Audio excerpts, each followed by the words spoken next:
Somebody I started with sent me the video of the 300-pound soldier in her car eating the Dubai chocolate in uniform, and we got to talk about this. To be clear, this video is not about fat shaming. This is to talk about the double standard and this constant crap of the inconsistency within the military and how some people can get away with being well beyond weight, well beyond tape, and be failing at everything and still somehow get a pass. But then you've got people who are busting their butts but naturally have wider hips and get screwed. Because usually it's male soldiers. Just for reference, let me show you a photo. This is who we're talking about. In another video, she does say that she's over 300 pounds. And usually it's men that we see that are busted, busted tape and stuff that are still being allowed in. But apparently there's now some women who are even getting that favoritism. Also, quick disclaimer before I tell this story, please do not do this. Do not do this. I know there's actually a lot of people that still have to do this just to be able to stay in. But please, this is so unhealthy what I did and what a lot of these older soldiers do. I'm gonna tell you about an entire group of us and what we had to do.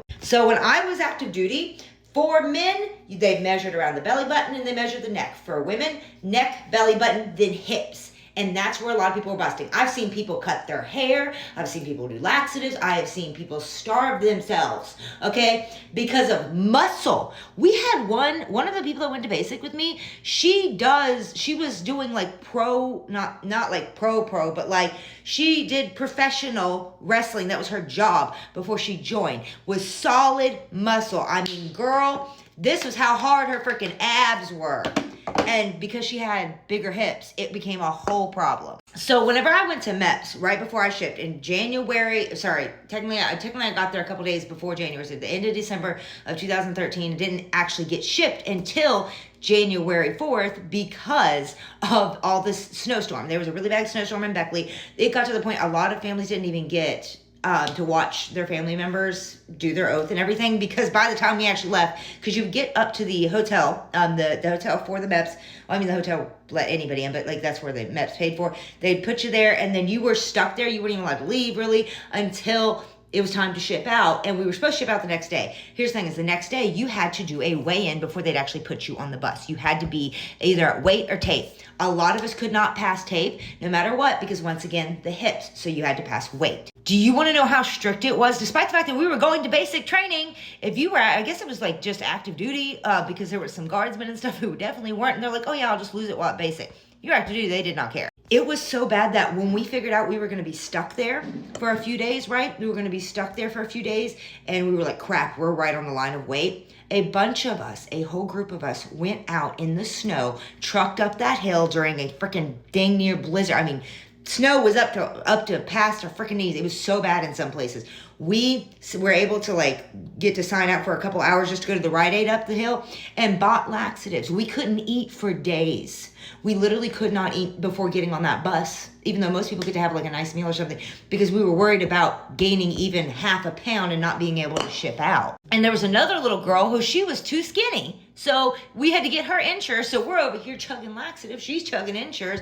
We're giving her our food and everything so that she can try to make sure it weighs enough when she goes, because she had a naturally fast metabolism. And that's another thing, is you can't be too skinny, even though she was strong. That girl was strong too. She was she also had the abs hard like that. But then when I got there, I remember there were several guys that were about to bust. And then there was this one girl in particular that looked just like her, the one I showed the picture of, and her recruiter was like, oh, well, you're going guard, so it's fine, you can lose the weight at basic, which was insane, the pickiness, because we would that makes no sense, right? We had to be ready beforehand, but some of y'all got to said they could be twins. The girl that I went to basic with, that was like that, and that woman could have been twins. But anytime we had a weight and tape coming up, it did not matter. They did not care about the fact that I was maxing out, and I've showed you guys my PT awards before. I was maxing out by male standard. Even at my little 5'2" ass even was male standard, even for the runs and everything. I had my little patches that I've showed you guys. I've had my little, green booklets, everything. Did not matter that I was top of my class in a lot of the, every time they would send me to a different class and stuff, I would end up top of it. Didn't matter how great I was at my job, weight and tape is where I would always get bitched at. mostly because I was in a combat unit, and it was drove me nuts because I was attached to a combat unit, constantly complaining about weight and tape, had to be perfect, right? Everybody over there, if you were in like any kind of, if you were in any of the battalions or with CAV, didn't matter if it was 1st Brigade, 2nd Brigade, 3rd Brigade, any of that, you had to be weight and tape all the time. And I would literally go and pay for professional wraps to be done the day before. Like, my NCO was nice enough that they knew and they wanted to make sure I stayed, but they knew how things were. So they would warn me, hey, this is when you need to do it. We're going to get you first in the morning. They did that for me and a couple other people that they knew were good soldiers, but could, like, our freaking hips were the problem. So I would have to not eat for a couple of days. I would do the military 3-day diet, so I would lose 10 pounds in just a couple of days. I would do all these unhealthy things. But then they've got the pogue side of things where we see this. Anytime you see these people who are like 4 or 5 times the weight standard, it's because they have a pogue job. It's because they're sitting at a desk. It's because they are put in a unit that, you know, they go to their version of going to the field, which I have a cousin like that.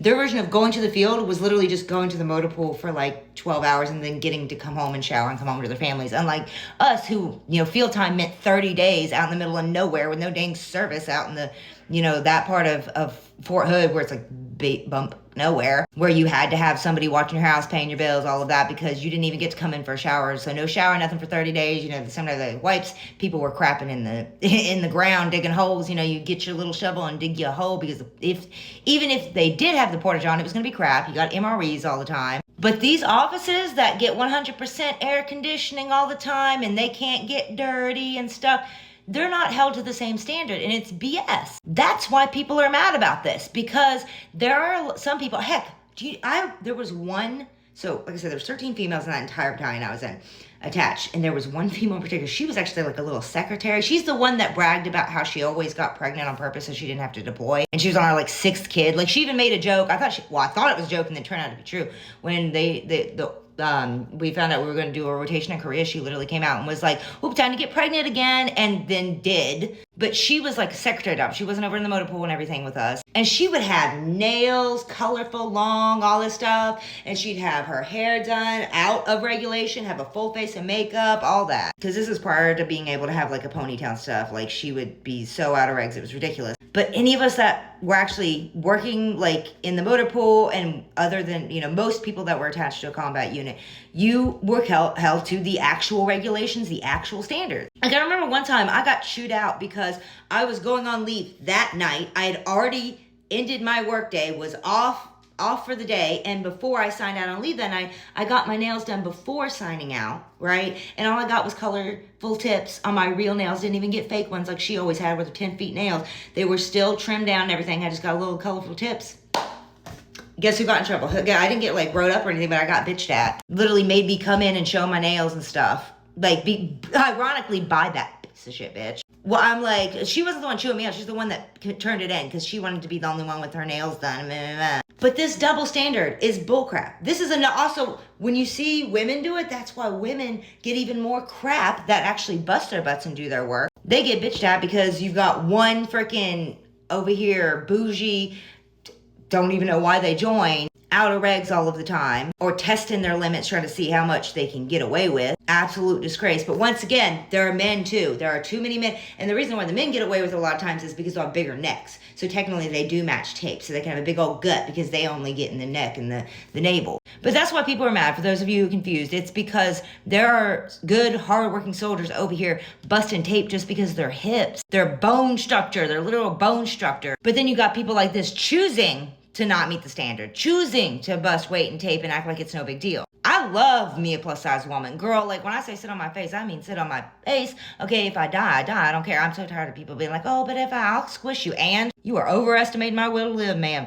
I love plus size women, but it's the double standard here of how some people are held to that standard and then others aren't. And the ones that are held to it are the ones that usually get crap because they're like, look at this woman. That's why she shouldn't be serving because look at this. She's way overweight and tape. She's choosing to be overweight and tape too by that. It's like, really? Either everybody needs to be held to the standard or the standard needs to be gone. Take your pick. Not this selective crap.